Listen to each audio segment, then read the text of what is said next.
ہرات میں حضور علیہ السلام کی اولاد سے ایک شہزادی بیوہ ہو جاتی ہے تو وہ اپنے بچوں کو لے کر کے سمرقند میں آتی ہے اور پوچھتی ہے کہ یہاں کوئی شخص ہو جو مجبور لوگ مفلوک الحال لوگوں کی مدد کرتا ہو۔ تو لوگوں نے بتایا کہ یہاں دو بڑے سخی لوگ ہیں، ایک مسلمان ہے اور ایک مجوسی ہے۔ تو اس نے کہا مجھے تو مسلمان کے پاس ہی جانا چاہیے، اور گئی اور کہا کہ میں مفلوک الحال ہوں، میرا خاندان رسول صلی اللہ علیہ وآلہ وسلم سے تعلق ہے، غریب الدیار ہوں، شوہر کا سر سے سایہ اٹھ گیا ہے، یہ بچے ہیں، تو آپ اگر میری مدد کر دیں تو میری سفید پوشی کا بھرم باقی رہے۔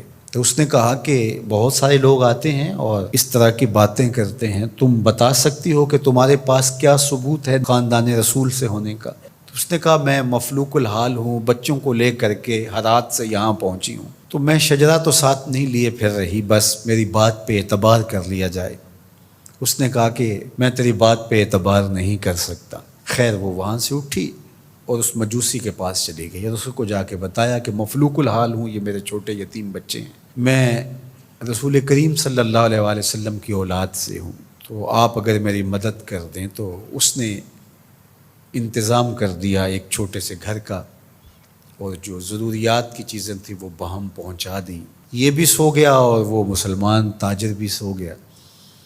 ابن جوزی لکھتے ہیں کہ جب رات ہوئی تو اس مسلمان تاجر نے، سخی نے، خواب میں جنت کے منظر کو دیکھا کہ ایک خوبصورت محل ہے جس کے پاس حضور نبی رحمت صلی اللہ علیہ وآلہ وسلم کھڑے ہیں۔ تو یہ آگے شوق سے بھرا اور کہا حضور یہ محل اگر آپ مجھے عطا کر دیں۔ تو فرمایا یہ ایک مسلمان کا ہے۔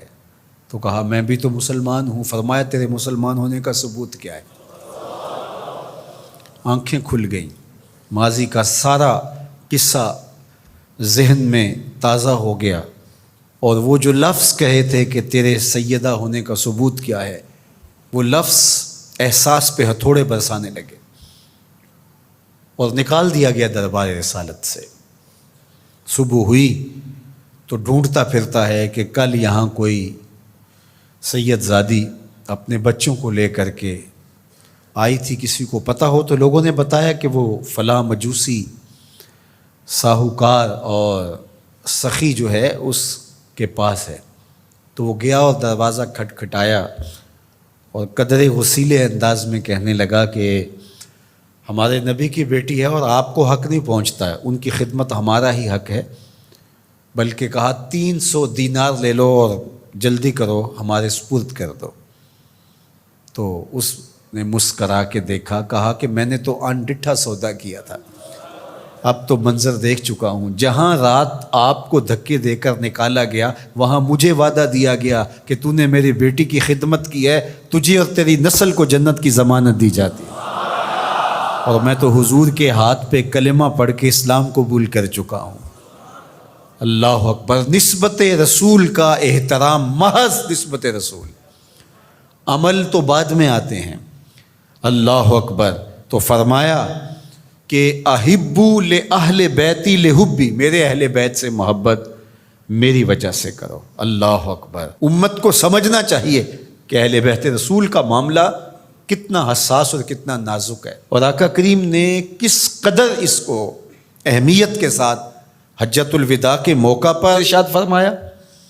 اور دوسرا، حضور علیہ السلام نے مقام خم پر باقاعدہ خطاب کرتے ہوئے ارشاد فرمایا، یہ مکہ اور مدینہ کے درمیان ایک جگہ ہے، الا ایھا الناس، اے لوگو، انما انا بشر یوشک ان یاتی رسول ربی فاجیب، فرمایا کہ میں بشر ہوں، موت کا فرشتہ پیغام لے کر میرے پاس بھی آئے گا اور میں رب کے بلاوے پر حاضر ہو جاؤں گا۔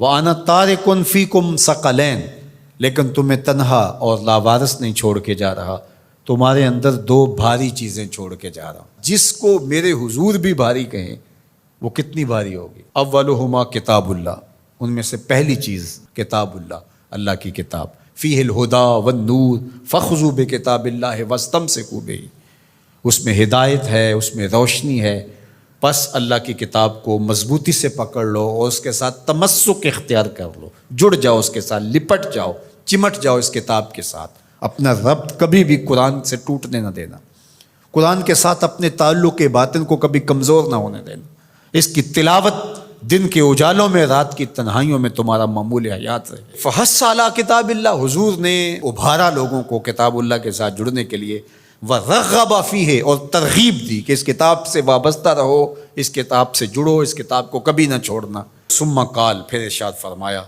وَأَهْلُ بَيْتِي، اور میرے اہل بیت، اذکرکم اللہ فی اہل بیتی، اذکرکم اللہ فی اہل بیتی، اذکرکم اللہ فی اہل بیتی، 3 مرتبہ فرمایا، میں تمہیں اپنے اہل بیت کے بارے میں اللہ سے ڈراتا ہوں، تذکیر کرتا ہوں، نصیحت کرتا ہوں کہ میرے اہل بیت کے معاملے میں کوتاہی نہ کرنا۔ 1 بار نہیں کہا، 2 بار نہیں کہا، 3 بار فرمایا۔ نگاہ نبوت کچھ دیکھ رہی تھی کہ لوگ کربلا کے اندر شہزادگان رسول کو شہید کرنے کے درپے ہوں گے، اور اہل بیت نبوت کی عظمتیں لوگوں کو ہضم نہیں ہو پائیں گی۔ تو حضور نے 1 بار نہیں، 2 بار نہیں، 3 بار فرمایا کہ میرے اہل بیت کے معاملے کے اندر ان کی حساسیت اتنی ہے کہ کوتاہی کا ارتکاب نہ کرنا۔ اہل بیت نبوت کا معاملہ بہت حساس ہے، بہت ہی حساس ہے۔ یزید پلیت نے اہل بیت کے ساتھ ٹکر لے کے اپنی عاقبت بھی برباد کر لی، اور اپنی دنیا بھی برباد کر لی، اور اپنی نسلوں کو بھی بدبودار بنا لیا اس نے۔